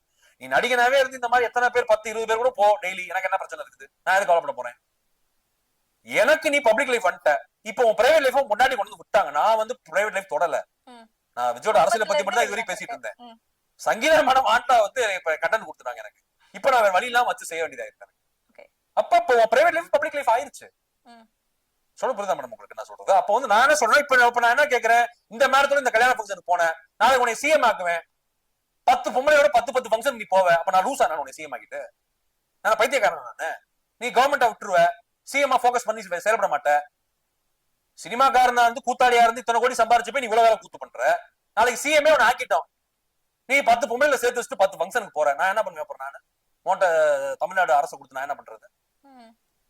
நடக்குமா இல்லையா? சொல்ல நடக்குமா இல்லையா? அசம்ஷன்ல மேடம் பண்ணாலும் பண்ணுவான் இல்ல, யாரை நம்ப முடியும் மேடம்? நல்லா புரிஞ்சுக்கோ, ஒரு பழமொழி விஜய்க்கு பொருந்தும். ஒரு ஏழையா இருக்கிறான், ரொம்ப நல்லவனா இருக்கான், அப்படிலாம் யாரையும் நம்பாதீங்க. அவன் கிட்ட 100 கோடி பணத்தை கொடுத்து ஒரு 2 மாசம் தமிழ்நாடு சிஎம் பதவியை கொடுங்க, அதுக்கப்புறம் பாப்போம் அந்த ஏழை நல்லவனா இருக்கானா இல்ல நல்லவனா இருக்கானா இல்ல ஏழையா இருக்கானா. சும்மா நீங்க எடுத்தோடனே ஒருத்தன் ஏழையா இருக்காப்பா, ரொம்ப நல்லவனா இருக்காப்பா, ரொம்ப நல்ல மனுஷன் பாப்பா நம்பிடாதீங்க. 100 கோடி பணத்தை கையில கொடுங்க, தமிழ்நாடு சிஎம் போஸ்ட் 2 மாசம் கொடுங்க, அடுத்து அவன் என்ன ஆறான்னு நம்ம பாப்போம். இவருக்கு அப்படிலாம் கொடுக்கணும் அவசியம் இல்லை, ஏற்கனவே உச்சத்துல இருந்து வந்த நடிகர் தானே. 200 கோடி நீ உச்சத்துல இருந்துதான் இப்படி எச்சப்பொறுக்கியான வேலையெல்லாம் பண்ணிருக்கிற. அதான் மனைவி தான் கிழிச்சிருக்காங்க. நான் சொல்ல எச்சப்பொறுக்கி வேலை நான் சொல்ல மேடம், மனைவி சொன்னது நான் சொல்லிட்டு இருக்கேன். புரியுதா உங்களுக்கு? நீ உச்சத்துல இருக்கும் போதே இவ்வளவு வேலைகள் பண்ணிருக்கிற. உனக்கு நாங்க அதிகாரத்தையும் கொடுத்து, தமிழ்நாடு முதலமைச்சர் பதவியும் கொடுத்து, தமிழ்நாடு அரசையும் உங்க கையில கொடுத்தா நீ என்னென்ன பண்ணுவேன்னு எங்களுக்கு என்னப்பா தெரியும் மேடம்? அதான் மேடம் உண்மை. நீ 1000 கோடிகளை சம்பாதிக்கும் போது இவ்வளவு கூத்து பண்ற, அரசு கஜானாலாம் கிடைச்சா நீ என்னென்ன பண்ணுவ? யாரு கூட நீ போவியே? அதுல விஜய் நாங்க எதுலயுமே நம்ப முடியாது. நம்ம இந்த மாதிரியான ஒரு மைண்ட் செட் இருக்க நபர், இந்த மாதிரி ஆக்சிலேட்டட் டைலமால இருக்க நபரை நம்ம நம்ப முடியாது. சாடிஸ்ட், சைக்கோ, இந்த மாதிரி ஒரு அலைபாயிரம்னா நம்ம நம்ப முடியாது. இவன் என்ன பண்ணுவான்? நம்ப முடியாது அப்படிங்கிறீங்க. இப்போ அவங்க கூட இருந்த ஒரே ஒரு கட்சி அப்படின்னா அது வந்து முஸ்லீம் லீக் கட்சி தான். அவங்களுமே விஜய் வந்து மேல இருக்கக்கூடிய அந்த நம்பிக்கை இல்ல அப்படின்னு சொல்லிட்டு வெளியே வந்திருக்காங்க. ஆமா மேடம், நல்லா புரிஞ்சுக்கோங்க மேடம். இப்ப இந்த உங்க மனைவி அந்த செங்கல்பட்டு கோர்ட்ல இந்த வழக்கு போடுற வரைக்கும் எல்லாரும் தான் இருந்தாங்க. சரி, அரசியல தான் தக்குரியா இருக்கிறான், சரி வச்சு மேனேஜ் பண்ணுவோம் போயிட்டு இருந்தாங்க. பர்சனல் லைஃப், கேரக்டர், டிசிப்ளின், ஒழுக்கம், குடும்பம் எல்லாமே முடிஞ்சுன்றப்பதான் எல்லாம் திருச்சி ஓடுறாங்க இப்ப பயந்து. அப்ப அந்த சிறுபான்மையினர்கள் வாக்கு வந்து குறிவைக்கிறாரு விஜய், அவங்களுக்கான அது வந்து கவர் பண்ணும் அப்படின்னு நினைக்கிறது எல்லாமே ஃபெயிலியரா? இல்ல மேடம், அப்படி வராது. நான் என்ன சொல்றேன்னா வந்து ஃபெயிலியர்ன்றதுன்னு சொல்ல முடியாது. எல்லாத்துலயுமே தக்குரி இருக்கான்ல, ஏழையில தக்குரி இருக்கிறான், பெண்கள்ல தக்குரி இருக்கிறானுங்க, அடுத்து எல்லாத்துலயுமே தக்குரி இருக்கனால தக்குரிகள் ஓட்டு போயிடும். அதை பத்தி நீங்க கவலைப்படாதீங்க. முஸ்லிம்ஸ்லயும் தக்குரி இருக்குது இல்ல, அது ஃபுல்லா போய் ஓட்டு போட்டுரும். அதனால வந்து நம்ம உண்மையான முஸ்லீம், உண்மையான கிறிஸ்டின், உண்மையான ஓபிசி, எஸ்சி, எஸ்டி, அறிவு இருக்கிறவன், கருத்தியல் தத்துவம் கொள்கை தெரிஞ்சவன், தமிழோட அரசியல் தெரிஞ்சவன் ஓட்டு போட மாட்டான். நீங்க அப்படிதான் புரிஞ்சுக்கணும். அதை வந்து விஜய்க்கு வந்து நீங்க வந்து ஒழுங்கா இருந்தாலும் சரி, ஒழுங்கா இல்லைனாலும் சரி, அவருடைய அந்த அரசியல் கால்குலேஷன் ஒர்க் அவுட் ஆகாது. அது மக்கள் தூக்கி அடிச்சிருவாங்க. என்டிஏ கூட்டணிக்குள்ள தாவிகா இணையறதா சமீபத்துல ஒரு 3 நாட்கள் தொடர்ந்து நம்ம பாத்துட்டே இருக்கோம். டெல்லியில பவன் கல்யாணோட பேச்சுவார்த்தை எல்லாமே நடந்து முடிஞ்சது. முதல் கட்டமா, 2வது கட்டமா நடக்க போகுது அப்படின்னு சொல்றாங்க. என்டிஏ கூட்டணிக்குள்ள தாவிகா போறதுக்கான வாய்ப்புகள் இருக்கா? இல்ல மேடம், என்டிஏ கூட்டணிக்குள்ள வந்து தாவிகா போகாது. ஏன்னு கேளுங்களேன். இப்ப நரேந்திர மோடி, அமித்ஷா, RSS, பிஜேபி, மயிலாப்பூர் துக்ளக் குருமூர்த்தி ஐயர், பார்ப்பன கும்பல் 3% பிராமண கும்பல் என்ன பண்றாங்கன்னா விஜய வந்து தனித்து வச்சுக்கணும். விஜய் வந்து உள்ள எடுத்துட்டோம்னா அந்த முஸ்லிம்ஸ், கிறிஸ்டியன்ஸ், இந்த ஓபிசி, எஸ்சி, எஸ்டி, பெண்கள், சிறுபான்மையினர்கள், பட்டியல் சமூகம், இந்த மாதிரியான ஓட்டை வந்து உடைக்க முடியாது. யாருக்கு? திமுக போற ஓட்டை உடைக்க முடியாது. அப்ப விஜய் தனியா இருந்தாதான் விஜய் என்ன பண்ணுவார்னா திமுக போற இந்த ஓபிசி, எஸ்சி, எஸ்டி, இஸ்லாமியர்கள், கிறிஸ்தவர்கள், பெண்கள், இளைஞர்கள், மாணவர்கள், முதல் தலைமுறை ஓட்டர்ஸ் எல்லாத்தையும் உடைச்சு இதுக்குள்ள கொண்டு வருவார். எதுக்குள்ள? தாவேகா கொண்டு வருவார். அப்ப இவங்க என்ன நினைக்கிறாங்கன்னா அந்த ஓட்டை ஒரு உடைச்சிட்டாருன்னா ஆட்டோமேட்டிக்கா பயங்கரமான ஒரு ஓட்டு பிரியும், ஒரு தொங்கு சட்டசபை வரும். இது கனவு. இந்த பார்ப்பன கும்பல் 3% கும்பல் கனவு காட்டுறாங்க, மயிலாப்பூர் கும்பல் கனவு காட்டுறாங்க. இந்த துக்ளக் குருமூர்த்தி ஐயர் எல்லாம் ஸ்கிரிப்ட் போட்டு கனவு கண்டு உட்கார்ந்துருக்காங்க. என்னன்னா ஆட்டோமேட்டிக்கா ஓட்டுகள் உடையுமா, அப்படி தொங்கு சட்டசபை வருமா, விஜய் ஒரு 43-50 சீட் அடிப்பாராம், இவனுக்கு ஒரு 100 சீட் அடிப்பானுங்களா, தொங்கு சட்டசபை வர்றப்ப விஜயோட ஆதரவு இல்லாம யாருமே சிஎம் ஆக முடியாதா, அப்ப விஜய் என்டிஏ கூட்டணிக்கு வருவாரா, அப்படியே சிஎம் ஆயிடுவாங்க. நடக்க போறது இல்ல. இது ஒரு கனவு. இது வந்து அவங்க நினைச்சுக்கிட்டு இருக்காங்க 3% கும்பல். அது நடக்காது நமக்கு தெரியும். ஆனா இந்த பார்ப்பனர்களுக்கும் இந்த பிராமணர்களுக்கும் இப்படி ஒரு கனவு இருக்குது. விஜய் வச்சு நம்ம எப்படியாவது நம்ம ஏதாவது பண்ணிக்கலாம் அப்படின்னு சொல்லி யூஸ் பண்றாங்க. ஆனா ஒர்க் அவுட் ஆகாது. முதல்ல என்டிஏக்கே ஓட்டு வராது, டெபாசிட் வராது. ஏன்னா அதுக்கடுத்து வந்து என்டிஏவே வந்து ஊத்தி மூடிடும். அதுக்கடுத்து வந்து பாஜக அரசு ஊத்தி மூடிடும், ஏடிஎம்கே ஊத்தி மூடிடும். விஜயும் பாத்தீங்கன்னா வந்து டெபாசிட் வராது, தேராது, எல்லாமே ஊத்தி மூடிடுவாங்க. நாம் தமிழர் கட்சி, சைமன் செபஸ்டின் தம்பிகள், தாவேகா தக்கூரி, தாவேகா அனில் குஞ்சுகள், தாவேகா தக்கூரி தலைவர் விஜய் எல்லாருமே எலெக்ஷன்ல ஊத்தி மூடிடுவாங்க. டெபாசிட் வாங்க மாட்டாங்க. ஒரு மிஞ்சி போனா அவன் 5% ஓட்டு வாங்குவான். அவ்வளவுதான். 5% ரொம்ப அதிகம் தான். 2-3 அப்படின்னு டோட்டலா கால்குலேட் பண்ணா கூட 20% வரும் எல்லாருமே சேர்த்து. திமுகவுக்கு சாலிடா 70, 75, 80% போகும். 200க்கும் மேற்பட்ட தொகுதியில் ஜெயிப்பாங்க. இல்ல நீங்க சொல்லக்கூடிய அந்த 5% வாக்குகள் தான் இருக்கும். பாஜக வந்து மூடிடும், எழுத்து மூடிடும் அப்படிலாம் சொல்றீங்க. இப்படி இருக்கக்கூடிய அந்த 5% வாக்குகளை எப்படி பிரதான எதிரியா நீங்க முன்னிறுத்துறீங்க? இங்க இருக்கக்கூடிய எந்த கட்சிகளுமே மதிக்காம பலமான கட்சிகள்ல பாஜக தான் எங்களுக்கு எதிரி, டெல்லி தான் எதிரி அப்படின்னு எப்படி நம்மளால சொல்ல முடியும்? இல்ல எப்படி சொல்றதுன்னா மேடம், இப்ப வந்து எக்ஸாக்டா நீங்க பாத்தீங்கன்னா இதுவே நான் ரொம்ப அதிகமா தான் சொல்லியிருக்கேன். அந்த 20% ரொம்ப அதிகம். இவங்க கெப்பாசிட்டிலாம் ரொம்ப ரொம்ப அதிகம் தான். நானே ஓவரா நான் வந்து ஆய்வு கொடுத்துக்கிட்டு இருக்கேன். எனக்கே அசிங்கமா இருக்கு. நான் என்ன சொல்வேன்னா இவங்க வந்து என்னன்னா ஓட்ட உடைப்பாங்க. அந்த பல ஃபேக்ஷன்ஸா ஐடிஎம்கே இருக்குது, அதுவும் ஓட்டு கன்சாலிடேட் ஆகாது. அதுக்கடுத்து வந்து இப்ப ஓபிஎஸ் எல்லாம் போய் அங்க இதுல சேர்ந்துட்டாரு திமுக. அதெல்லாம் பெரிய செட்பேக் தென் மாவட்டத்துல. சுத்தமா அதிமுக முடிஞ்சுச்சு தென் மாவட்டத்துல. அதுக்கடுத்து வந்து பாத்தீங்கன்னா வந்து இப்ப எப்படி சொல்றதுன்னா வந்து தமிழ்நாடு முழுக்க எப்படி சொல்றதுன்னா ஓபிசி, எஸ்சி, எஸ்டி, இஸ்லாமியர்கள், கிறிஸ்தவர்கள், பட்டியல் சமூகம், அதுக்கடுத்து வந்து எப்படி சொல்றதுன்னா வந்து ஏழை எளிய மக்கள், முதல் தலைமுறை ஓட்டர்ஸ், பெண்கள் எல்லாருமே திமுக ஆதரவா இருக்கிறாங்க. அப்ப நீங்க ஆஸ் அ ஹோலா கன்சாலிடேட் பண்ணா கூட வந்து பாத்தீங்கன்னா 20 அதிகம் தான். நீங்க 10 ரொம்ப கஷ்டம் தான். எல்லாரும் கன்சாலிடேட்டா ஜாயின் டுகெதரா போட்டா கூட நான் சரி மேக்ஸிமம் கேக்குறேன். அவ்வளவுதான் 10 தான் இருக்கு அப்படின்னா அது எப்படி நம்ம பிரதான எதிரியா சொல்ல முடியும்? அப்படி இல்ல மேடம், அந்த கருத்தியல் ஒண்ணு இருக்குல்ல, நீங்க அப்படி பாருங்க. அந்த கருத்தியல் தான் நம்ம எதிரியா பாக்குறோம். இவனுங்க ஆளே கிடையாது. இவனுங்க வந்து சில்லற பசங்க. இவனுங்க எவனையுமே வந்து நம்ம ஒரு ஆளா நம்ம ரேஸ்லயே முதவிய கிடையாது. எவனுமே ரேஸ்ல கிடையாது. திமுக வெர்சஸ் திமுக தான். புரியுதா உங்களுக்கு? திமுக 2021 எவ்வளவு வெற்றி பெற்றதோ அதை விட திமுகவே தன்னுடைய வெற்றியை வந்து இன்னும் அதிகப்படுத்திக் கொள்ள போதான்றதா போட்டி. டிஎம்கே வெர்சஸ் டிஎம்கே தான். அந்த முடிவுக்கு நான் இப்ப வந்துட்டேன். எனக்கு என்னன்னா 200 தொகுதின்றது இப்ப கடந்து போய் 214 தொகுதியுமே திமுக ஜெயிக்கும் நான் எதிர்பார்க்கிறேன். அப்படிதான் போயிட்டு இருக்கு கல நிலவரம். Day by day. ஆனா தாவேகாவுக்கு 30% வாக்குகள் இருக்கு, அதிமுகவுக்கு 40% வாக்குகள் இருக்குன்னு கருத்து கணிப்புகள் எல்லாமே அது வந்து இவனுக்கு வந்து கருத்து கணிப்பு இல்ல, அது கருத்து திணிப்பது. புரியுதா உங்களுக்கு? காசை கொடுத்தா எவன் இப்ப ஏன்டா 100 கோடி கொடுங்க நான் போடுறேன், பாஜக தான் விஜய் தான் சீஃப் மினிஸ்டர் ஆஃப் தமிழ்நாடு நான் போடுறேன் கருத்து கணிப்பு. இப்ப உங்களுக்கு ஒரு 200 கோடி கருத்து கொடுத்தா நீங்க போட போறீங்க. போச்சு. என்ன மேடம்? நீங்க தான் கருத்தியல் ரீதியா தான் பார்க்கணும்னு சொன்னீங்களே, 100 கோடி ரூபாய் தான் உங்க கருத்தியல் தான். அப்படி இல்ல மேடம், அப்படி சொல்ல, நான் சும்மா ஒரு எக்ஸாம்பிள் சொல்றேன் உங்களுக்கு. ஓகே. இப்ப இசை மேடத்துக்கு ஒரு 200 கோடி, எனக்கு ஒரு 100 கோடி கொடுத்தா நம்ம கூட எதை வேணாலும் சொல்லி இந்த நாட்டுல உண்மையாக்கலான்றத நான் சொல்ல வரேன். நம்ம வாங்கிட்டு பண்ண போறது இல்ல. நம்ம கருத்தியல் அடிப்படையில் அம்பேத்கரையும் பெரியாரையும் மார்க்ஸையும் தான் நம்ம நிப்போம். நான் சொல்றேன், ஜஸ்ட் எக்ஸாம்பிள் சொல்றேன் உங்கள்கிட்ட நான். ஓகே. நீங்க நம்ம பணத்துக்கு விலை போறவங்க இருக்கானுங்கல்ல, அவன்கிட்ட போய் 100 கோடி கொடுத்தா போட போறான் கருத்தியல். விஜய் அடுத்த சிஎம் போடுவான், நரேந்திர மோடி அடுத்த தமிழ்நாடு சிஎம் போடுவாங்க, அது பிரதமரா இருக்கிற சிஎம் போடுவாங்க. சிஎம் இருக்கிறவரு பிரதமர் ஆகும்போது ஆமா மேடம், அதுதான் சொல்றேன். அந்த மாதிரி போடுவானுங்க. கற்பனை தானே மேடம். இப்ப இந்த சர்வேன்றதே ஒரு கற்பனை தான். யாருனாலும் டேட்டாஸ் போட்டு சும்மா சும்மா ஏதாவது போட்டுக்கலாம். அது ஒரு பெரிய விஷயம் கிடையாது. யாரும் போய் செக் பண்ண போறது இல்ல. நீ எங்க இருந்து சோர்ஸ் எடுத்த, எங்க கொஸ்டினரி பண்ண, எங்க சாம்பிள் மெத்தட் பண்ண, எங்க போய் நீ சர்வே எடுத்த, யாரை கண்டக்ட் பண்ண, எந்த குரூப்பை வந்து நீ வந்து போக்கஸ் பண்ணலாம் யாரும் கேட்க போறது கிடையாது. நீங்க சொல்லவே கேட்டு நம்பிட்டு போறாங்க, அவ்வளவுதானே.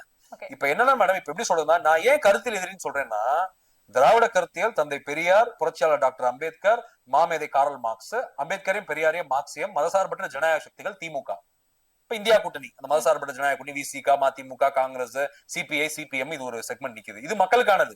எந்த மக்களுக்கானது? ஏழை எளிய ஒடுக்கப்பட்ட தாழ்த்தப்பட்ட பிற்படுத்தப்பட்ட நலிந்த விளிம்புநிலை சாமானிய மக்களுக்கானது.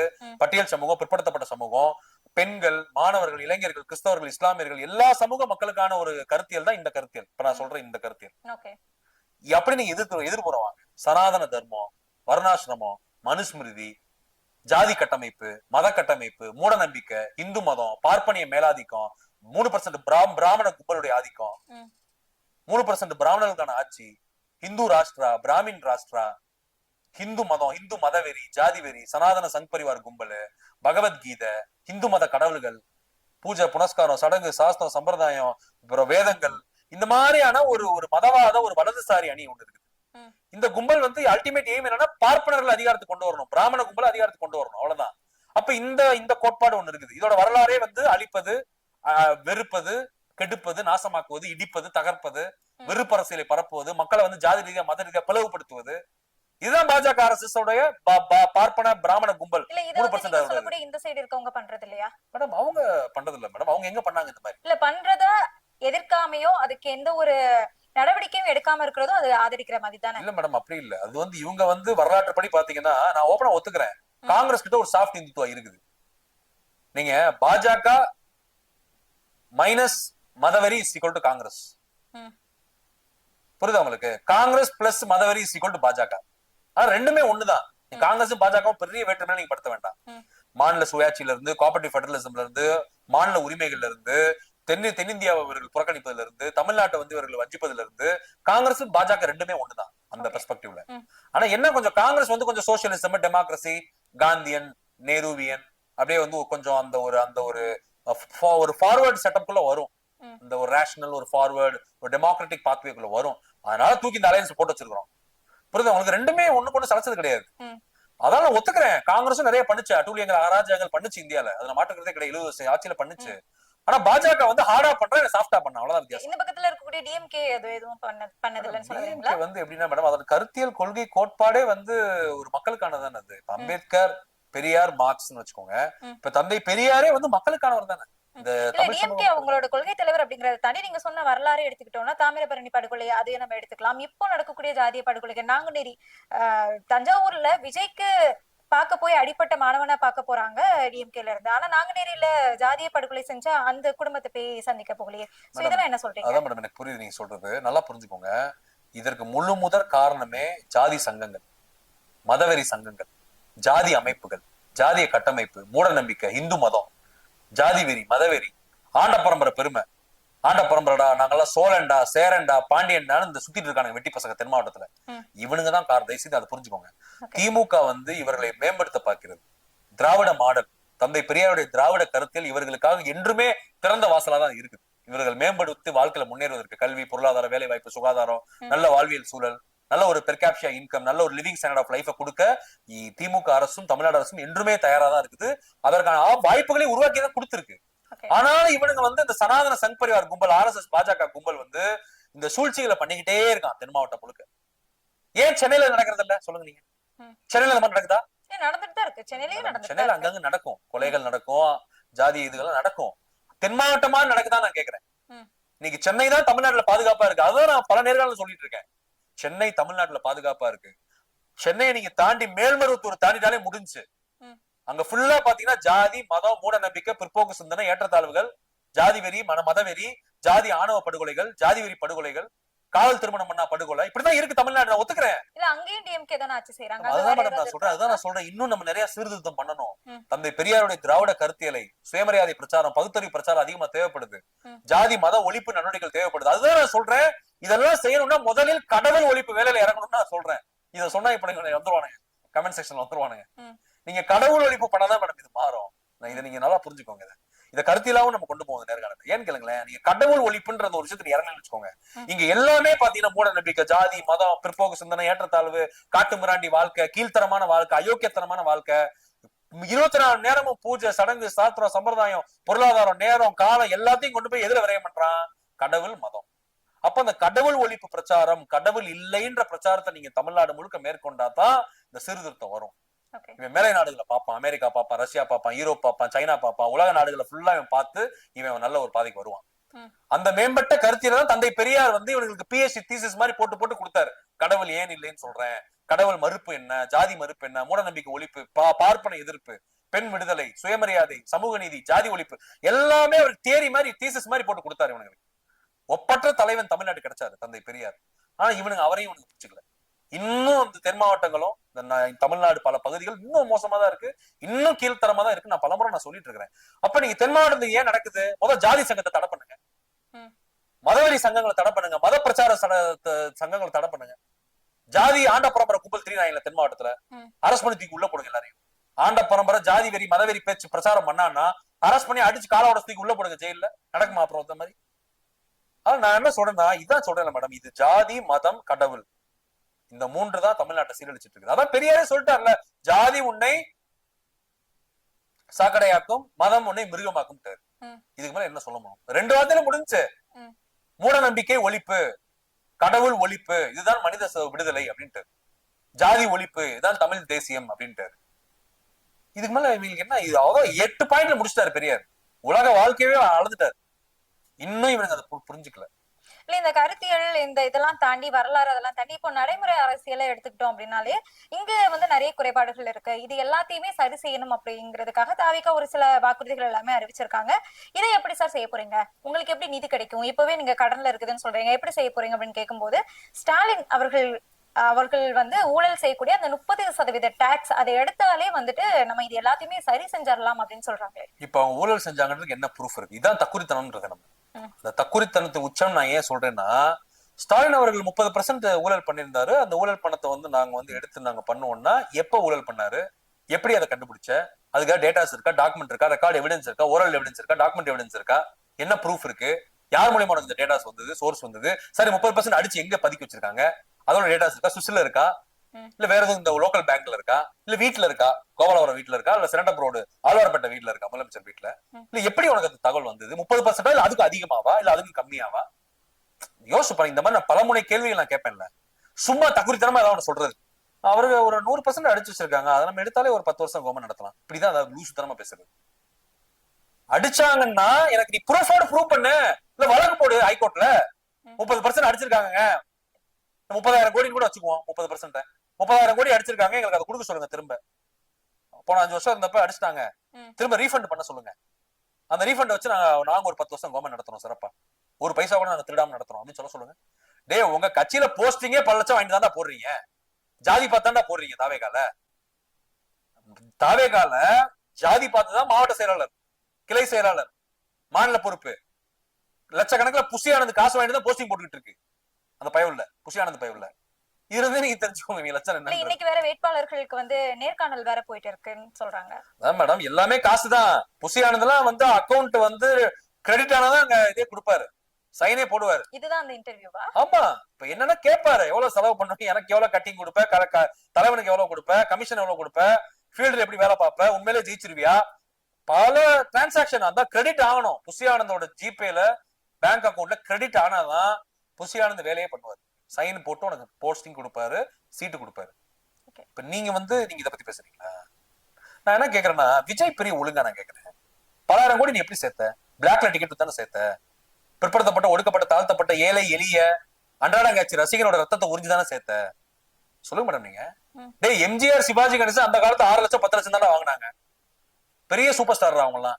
அது அந்த காலம் இல்லையா? அந்த காலம் தான் மேடம். அந்த காலத்துல அதே பணத்தோட வேல்யூ இப்ப நீங்க போடுங்க. நீ எவ்வளவு வாங்குற? 270 கோடி வாங்குற. அதுக்கு நீ ஒர்த்தா? நீ முதல்ல ஒர்த்து இல்லதானே மேடம்? நீங்க ஒத்துக்கிறீங்களா இல்லையா? 270 கோடி இந்தியாவிலே இவர்தான் அதிகமா வாங்குற. என்னடா டே, உன்னை விட பெரிய அப்பாட்டக்கெல்லாம் இருக்காண்டா இந்தியால. நீ ஒரு ஆளே கிடையாது. நீ பொறுத்தவரை எத்தனையோ ஆக்டர்ஸ் இருக்கிறாங்க உன்னை விட, பெரிய பெரிய ஸ்டார்ஸ் இருக்கிறாங்க இந்தியன் சினிமால. நான் இதை பலமுறை லிஸ்ட் பண்ணிட்டேன் நம்ம நேர்காணல்ல. அப்ப நான் என்ன சொல்றேன், நான் தயவு செய்து வந்து நீ எப்படி சம்பாரிச்ச?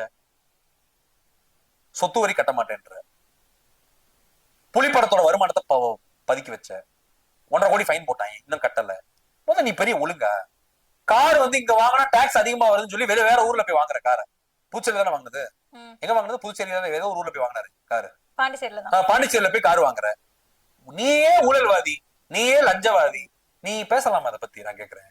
நீ ஒழுங்கா இருந்து நீ பேச நான் ஒத்துக்குவேன் மேடம். இப்ப நம்ம ஒரு விஷயத்துல வந்து சரியில்லைன்னா நம்ம அதை பத்தி பேசக்கூடாது மேடம். என்னோட பாலிசி அதுதான். நீ சரியா இருந்து பேசினா பரவாயில்ல, விஜய் நான் கரெக்டா கேட்டாரு அப்படின்னு நானே பாராட்டுவேன். நீயே ஒரு திட்டு பைய, நீ எதுக்கு அதை பத்தி பேசுற? முதல்ல ஒரு கையை நீங்க நீட்டினீங்கன்னா ஒரு விரல் உங்களை பாக்குது. அதை மறந்துடாதீங்க தயவு செய்து. நம்ம ஒழுங்கா இருந்தா அதை பத்தி நம்ம கமெண்ட் பண்ணலாம், ஒழுங்கா இல்லைன்னா கமெண்ட் பண்ணாதீங்க. அதுதான் நான் சொல்றேன். நான் விஜய்க்கும் தாவேகா தக்கூரி அனில் குஞ்சுகளுக்கும் தக்கூரி தலைவனுக்கும் நான் சொல்றது என்னன்னா, நீ ஒழுங்கா இல்லைன்றப்ப இதை பத்தி பேசக்கூடாது. பொருளாதார ரீதியா நீ ஒழுங்கா இல்ல, லஞ்சம் வாங்குற, ஊழல் பண்ற, வரி ஏய்ப்பு பண்ற, தனி மனித வாழ்க்கையில நீ ஒழுங்கானவே கிடையாது, பெண்கள் விஷயத்துல நீ சரியில்லை, அரசியல நீ சரியில்லை, சினிமால நீ சரியில்லை, உனக்கு எதுவுமே சரியில்லை. தத்துவம், கொள்கை, கோட்பாடு, அறிவும் இல்ல, ஆளுமை தன்மை இல்ல, லீடர்ஷிப் குவாலிட்டி இல்ல. என்னடா எந்த லிஸ்ட் போட்டாலும் இல்ல இல்ல இல்லைன்னா வருது. என்ன கோபால் இருக்கு? இப்படியே வந்தா நான் என்ன பண்ண முடியும்? நான் சொல்ல கரெக்டா இல்லையா மேடம்? எதை போட்டாலும் இல்லைன்னு இப்ப நீங்க பாக்குறீங்க, லைவா தான் உங்க மேடம் லிஸ்ட் பண்றேன். இல்ல இல்ல இல்ல இல்லன்னா நீ எனக்கு தொல்ல நான் சொல்றேன். தயவு செய்து அதை விட்டு வெளியே போயிரு, உயிரை வாங்காத போட்டு. அதான் நான் சொல்ல வரேன். ஏன்னா இப்ப நான் என்ன சொல்றேன்னா, இப்ப இந்த என்டிஏ கூட்டணி என்பதே வந்து பாத்தீங்கன்னா அதுவே வந்து ஒரு கேம்லிங் கும்பல். அது சிபிஐ, ஐடி, இடி பயந்து வந்திருக்க கும்பல். இப்ப சிபிஐ சமன் அனுப்பிச்சிருக்கிறதே காரணம் என்னன்னு நான் சொல்லிடுறேன் கிளியரா. விஜய் வந்து மிரட்டி என்டிஏல சேர்க்க முயற்சி பண்றானுங்க. நீங்க தான் சொன்னீங்க கொஞ்சம் முன்னாடி. அது இல்ல மேடம், அதான் மேடம் அவனுக்கு தனித்து விட்டுருக்கானுங்க. இருந்தாலும் வந்து நீ வந்து ஆஃப்டர் எலெக்ஷன்ஸ் ஒரு குறிப்பிட்ட கன்சாலிடேட் ஓட் நீ வாங்கிட்டு நீ எங்க கூட வந்து எங்க ஆட்சி அமைக்க நீ சப்போர்ட் பண்ணுன்ற மாதிரி பல அக்ரிமெண்ட்ஸ் அவனுக்கு போட முயற்சி பண்றானுங்க விஜயோட. விஜய்க்கு வந்து தான் தான் தமிழ்நாடு சிஎம் ஆகணும் ஒரு ஆசை இருக்குது. பாஜக RSS வந்து விஜய் சிஎம் ஆகிறதுக்காக 100 வருஷம் கட்சி நடத்தல. அவன் ஒரு பார்ப்பனர் ஒருத்தர் சிஎம் ஆக அவன் முயற்சி பண்ணிட்டு இருக்கான். ஆனா விஜய் வந்து தமிழ்நாடு சிஎம் ஆக்க விட மாட்டாங்க, ஆகவும் விட மாட்டாங்க, ஆக்கவும் மாட்டாங்க. இல்ல அந்த பார்ப்பனர் சிஎம் அப்படிங்கிறது யாராக இருக்கு? நிர்மலா சீதாராமனா இருக்கும், இல்ல குருமூர்த்தி கூட உட்காரப்பாங்க, இல்ல வேற எங்கேயாவது ராஜஸ்தான், சத்தீஸ்கர், பீகார்ல இருந்து சாட்டர்ஜி, முகர்ஜி, பானர்ஜி, சௌத்ரி, யூத்னு என்ன கொண்டாடுவானுங்க. லால் கட்டர்னு என்ன வருவான். கேட்டா நம்மளாம் இந்தியன்ஸ்ங்க, இந்திய தேசியம்ங்க, தமிழ்நாடுல இந்தியால தானங்க இருக்கு. ஏன் ஒரு குஜராத்காரருக்கு சிஎம் இருந்துட்டு போட்டோம், ஏன் ஒரு குஜராத்காரர் பிரதமரா இல்லையா? குஜராத் தமிழ்நாடு சிஎம் இருக்கட்டும் கொஞ்ச நாளைக்கு. இல்ல இங்க இருந்து இருக்கா இல்லைங்க, நேபாளு, குஜராத்திக்காரன், மார்வாடி, சேட்டு, பனியா, வட இந்தியாக்காரன் ஃபுல்லா தமிழ்நாட்டுக்கு வந்துட்டான். இப்ப தமிழ்நாடுல இருக்க தொழில இருந்து எல்லாமே ஓட் பேங்க் வாங்கிட்டு, ஆதார் கார்டு வாங்கிட்டு, வட இந்தியாக்காரன் லட்சக்கணக்குல கோடி கணக்குல தமிழ்நாடுல செட்டில் ஆயிட்டான். இதுல இருந்து ஒரு தொண்டனை தூக்குவானே. சீரியஸா மேடம், வேற சிரிக்காதீங்க, நான் விளையாட்டுக்கு சொல்ல, உண்மையை சொல்றேன். நான் உங்கள்கிட்ட இங்க ஒரு பேனர்ஜின்னு ஒருத்தர் தூக்குவானுங்க, எங்க திருப்பூர் பக்கம் எங்கிட்ட மில்லு கம்பெனில ஒர்க் பண்ணிட்டு இருப்பான். பேனர்ஜின்னு தூக்கி பாஜக கொடியை போட்டு குங்குமத்தை வச்சு கொண்டு வந்து சிஎம் வைக்கிறாங்க. போகுது. இதுக்காகதான் விஜய் வந்து இவ்வளவு முயற்சி. ஆமா, விட மாட்டாங்க விஜய். நீ விஜய் நினைச்சிட்டு நம்ம 2000 கோடி வாங்கிட்டோம், வேலை பாக்குறோம், நம்ம தமிழ்நாடு சிஎம் ஆயிருவோம் அப்படின்னு நினைக்கிறாரு. ஒன்னே சிஎம் ஆகுதுங்க வரல. அவன் வந்து ஒரு சாட்டர்ஜி, முகர்ஜி, பானர்ஜி, லாலு, சௌத்ரி, ஷெட்டி, கிட்டின்னு எவனா கொண்டு வைப்பான். அதுதான் அவனுக்கு பிளான் பண்றானுங்க. இவர் ஒரு கற்பனை உலகத்துல இருக்காருன்னா அது வந்து ஒர்க் அவுட் ஆகாது மேடம். அது புரியும். அதான் சொல்றேன், தத்துவம் கொள்கையே உனக்கு தெரியல, அரசியலே உனக்கு தெரியல. அதான் நான் சொல்ல வரேன். இவனுங்க வந்து என்ன பண்ணுவானுங்க, திருப்பூர் பனியன் மில்ல அந்த பக்கம், கோயம்புத்தூர், கன்னியாகுமரி பக்கம் அந்த வட இந்தியாக்காரன் நிறைய இருக்கானுங்க, சென்னையில நிறைய இருக்கானுங்க. தப்புன்னு பீகார்காரன் தூக்கி சிஎம் ஆகிடும். முடிச்சு அவ்வளவுதான். கேட்டா இந்தியாங்க, நம்ம எல்லாம் பாரத் மாதா பிள்ளைங்க அப்படின்றாங்க. நீங்க ஒத்துக்கிட்டு தான் ஆகணும். இந்திய தேசியம், தமிழ் தேசியம் எல்லாம் ஒண்ணுதாங்க, எல்லாமே இந்து தேசியம் தான், நம்ம எல்லாம் இந்துக்கள் அப்படின்றாங்க. பாஜக அப்படிதான் நம்ம சொல்லுவோம், RSS நம்ம எல்லாம் இந்துக்கள், அவரை தூக்கி சிஎம் ஆகுங்க. அவர் தான் பீகார்காரர். என்ன பிரச்சனை இப்ப உங்களுக்கு? ஏன் நாங்க துணை ஜனாதிபதியா வந்து இவர் ஆக்கலையா? சிபி ராதாகிருஷ்ணன் அவர் தமிழர் தானே, இந்தியாக்கே துணை ஜனாதிபதியா இருக்கிறாரு. சொல்ல புரியுதா உங்களுக்கு? அதான் வட இந்தியாக்காரனை தூக்கி சிஎம் ஆக்கிட்டு, ஏங்க வரட்டுங்க, துணை ஜனாதிபதியா நாங்க வச்சிருக்கோம், ஒரு தமிழரை, ஒடிசாக்கார பொம்பளை தான் president of India Draupadi Murmu. அது மாதிரி இந்த ஒரு பீகார்காரர் தமிழ்நாடு சிஎம் ஆக்குறோம். எல்லாம் இந்தியா தானே, எல்லாம் ஒரே நிலப்பரப்பு தானே, முடிஞ்சு அவ்வளவுதான். இதான் நடக்க போகுது. அதுதான் விஜய் வந்து ஒரு கேபினெட் கூட கொடுக்க மாட்டாங்க, எம்எல்ஏ கொடுக்க மாட்டாங்க, அப்படியே ஓரமா உட்காந்துருவாங்க. நீ அலையன்ஸ் பார்ட்னர்ன்றாங்க, அவ்வளவுதான். பனையூர்லயே உட்காந்துக்கொண்டாங்க. நான் சொல்றப்போ வந்து கடி யாரை கடிக்கணுமோ கடி கடிச்சு போய் படுத்துறாங்க. இதான் நடக்கும். அதான் பாஜக பிளான். நீங்க புரிய மாட்டேங்குது. அவங்களுக்கு என்னன்னா 4 லட்சம் கோடி தமிழ்நாடு மார்க்கெட்டு அப்படியே கொண்டு போய் அதானி அம்பானிட்டு அதை விற்கணும். அவங்க தமிழ்நாடு, தமிழ் மொழி, தமிழ் மக்கள், தமிழ் நிலம், தமிழர்கள் உரிமையை பாதுகாக்க பாஜக அரசு ஆட்சிக்கு வரணும் பிடிக்கல. இந்த தமிழ்நாட்டு வளங்களையும் இந்த தமிழ்நாட்டுடைய அந்த பொருளாதாரத்தையும் 4 லட்சம் கோடி பட்ஜெட்டையும் கொண்டு போய் அதானி அம்பானிட்ட விற்கணும். வித்துட்டு 1.5 லட்சம் கோடி கமிஷன் வாங்கினா கூட போதும். அமித்ஷாக்கு மோடிக்கு அதுவே போதும். அப்ப ஒரு ஸ்டேட்டுக்கு 1.5 லட்சம் கோடினா மத்த ஸ்டேட்லாம் கணக்கு போட்டு பாருங்க. அதுதான் அமித்ஷா பிளான்ல. அதுதான் RSS பிஜேபி 3% பார்ப்பன கும்பல் பிளான். என்னன்னா சிஎம்ஆ நம்மால ஒருத்தர் உட்கார சொன்னோம் பார்ப்பனரை. இந்த நாட்டில் இருக்கக்கூடிய பொருளாதாரம் எல்லாத்தையும் கொண்டு போய் மார்வாடி, சேட்டு, பனியா, அதானி அம்மாட்ட வித்துறணும். 4 லட்சம் கோடி வருமானம் வரும். 1.5 லட்சம் கோடி கமிஷன் வாங்கி முடிஞ்சு. அவ்வளவு. இதுதான் பிளான். இல்ல தனியாருக்கு வித்திரணும் அப்படி சொல்லும் போது நம்ம ஆளுநர் இடமாற்றம் அதை பத்தியும் பேசியாகணும். இடமாற்றம் செஞ்சது எதற்காக அப்படின்னு கேள்வி வரும்போது, விழுப்புரம் ஆரோவில்ல பல 330 கோடி ரூபாய் அதை வந்து ஊழல் செஞ்சுட்டு தான் அவர் வந்து மாறி போனதா ஒரு செய்தி இருக்கு. இல்ல மேடம், ஆமா பண்ணிருப்பாரு அவர். ஆப்வியஸ்லி இது பண்ணிருப்பாரு அவர். ஏன்னு கேளுங்களேன், அவர் வந்து பாத்தீங்கன்னா வந்து ஆரம்பத்துல இருந்தே அவர் வரலாறு அதுதான். அவர் வந்து பாத்தீங்கன்னா வந்து ஃபுல்லா வந்து ஒரு மெரிட்லெஸ் பர்சன், பல கரப்டட் ஆக்டிவிட்டிஸ் ஈடுபட்டவர் ஆரம்பத்துல இருந்து. ஆனா வந்து இது ஒன்றும் புதுசு கிடையாது. கண்டிப்பா அவர் அதை பண்ணிருப்பாரு. நான் அதை விட அதிகமா பண்ணிருப்பாரு நான் எதிர்பார்க்கறேன். இப்ப மம்தாட்ட போய் சிக்கி இருக்கிறாரு, அந்த அம்மா வச்சு செய்ய போகுது. இப்பதான் நடக்க போகுது. அந்த அம்மா நேத்து எச்சரிக்கை விட்டாங்க. தமிழ்நாட்டுல நீங்க என்ன ஆட்டம் வேணாலும் போடலாம் ரவிஜி, நீங்க ஸ்டாலின்ட்ட வந்து அவங்க பதில் கொடுத்துட்டு இருந்தாங்க, நான் வேற மாதிரி நடந்துக்குவேன் அப்படின்னு சொல்லி அந்த அம்மா நேரத்தே பேசியிருந்தாங்க. மம்தா பானர்ஜி நீங்க வா அவனை வச்சு செய்யறேன்றதான் கூப்பிட்டு இருக்காங்க. இப்ப அந்த அம்மா வச்சு செய்ய போகுது. வெஸ்ட் பெங்கால்ல அடிச்சு ஓட விரட்ட போகுது. இப்பதான் நடக்க போகுது. இப்ப அதுதான் வந்து இப்ப ரவி வந்து சரியான ஆள்கிட்ட மாட்டிக்கிட்டாரு. இப்ப மம்தா பானர்ஜிட்ட மாட்டிக்கிட்டாரு. எனக்கு ரொம்ப சந்தோஷம் எனக்கு அது. அதுக்கடுத்து என்ன நீங்க பாத்தீங்கன்னா, RSS பாஜக ஒருத்தர் இருக்கானாலே அவன் திருடனா தான் இருப்பான். புரியுதா உங்களுக்கு? அவன் வந்து கரப்டடா தான் இருப்பான், அவன் வந்து கொள்ளையடிக்கிறவனா தான் இருப்பான், அவன் ஒரு அயோக்கியனா தான் இருப்பான். அதான் இது ஒன்னும் ஆச்சரியப்படுறதுக்கு ஒண்ணும் கிடையாது. இப்படி ஒரு அலிகேஷன் வைக்கிறது சரியா இருக்குமா? இருந்தாலே இப்படிதான் இருப்பாங்க. ஆமா, அப்படிதானே வரலாறு சொல்லுது. நீங்க யார் எடுத்தாலும் அப்படிதான் இருக்காங்க. மத்திய கேபினெட்ல எல்லாம் corrupt, Modi corrupt, Amit Shah corrupt. இவங்க சொத்து மதிப்பெல்லாம் நீங்க பாருங்க. 2014 உங்க எல்லாரோட சொத்து மதிப்பு என்ன, இன்னைக்கு உங்க சொத்து மதிப்பு என்ன நீங்க பாருங்க. தமிழ்நாடு பாஜக பாருங்க. Tape, audio, cassette, honey drop, 24 நேரம் பஞ்சாயத்து, கமலாலயத்துல ஏதாவது கூத்து நடந்துகிட்டு தான் இருக்கு டெய்லி. ஏன்னா அதுக்கடுத்து பாத்தீங்கன்னா வந்து இவங்க தமிழிசை சவுந்தரராஜன் மேலேயே குற்றச்சாட்டு இருக்குது, கவர்னர் இருக்கும்போது இவ்வளவு கோடி அடிச்சிட்டாங்கன்னு. கேசவ நாயத்தை ஏன் தூக்குனாங்க அதை பாருங்க. அண்ணாமலை என்ன எவ்வளவு, அண்ணாமலை எல்லாம் வந்து பாத்தீங்கன்னா மேடம் ஒரு மாநில தலைவர் போஸ்டிங் வச்சு ஒரு கவுன்சிலர், எம்எல்ஏ, எம்பி, ஒரு முதலமைச்சர், கேபினெட் மினிஸ்டர் எதுவுமே ஆகாம, மத்திய அமைச்சர் எதுவுமே ஆகாம 20,000 கோடி சொத்துன்றது கம்மி, 10,000 கோடி சொத்தை அண்ணாமலை குமிச்சிருக்காரு.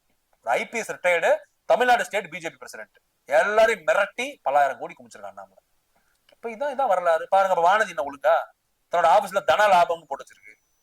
கோயம்புத்தூர் சவுத் ஆபீஸ்ல, எம்எல்ஏ ஆபீஸ்ல வானதி தம்பி எல்லாம் சில வேலைகள்லாம் பண்ணிருக்கான் ஆபீஸ்ல. ஓபனா பேச வரணும் நான்.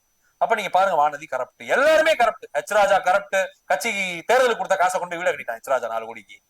எல்லாருமே கரப்ட் டு தி கோர். புரியுதா உங்களுக்கு? பாஜக RSSனால இப்படிதான் திருடன் தான் நான் சொல்லுவேன். எல்லாருமே அந்த கட்சியில இருக்க எல்லாமே ஒண்ணு மத கலவரம் பண்ணுவான், ஜாதி கலவரம் பண்ணுவான், இல்ல பெண்கள் விஷயத்துல ஏதாவது ஒண்ணு பண்ணுவானுங்க, இல்லன்னா வந்து இந்த மாதிரி காசை கொள்ளையடிச்சு உட்காந்துருப்பாங்க. ரெண்டுல அப்புறம் ஜாதி கலவரம், மத கலவரம், வன்முறை பண்றது, கொலை பண்றது, மர்டர் பண்றது, முஸ்லிம்ஸ் கிறிஸ்டியன்ஸ் போய் ஒம்புழுகிறது, இந்த மாதிரி ஏதாவது பண்ணிருப்பானுங்க. இதுதான் பாஜகவோட வரலாறு. நீங்க நத்தூராம் கோட்சேல இருந்து எடுத்துக்கோங்க.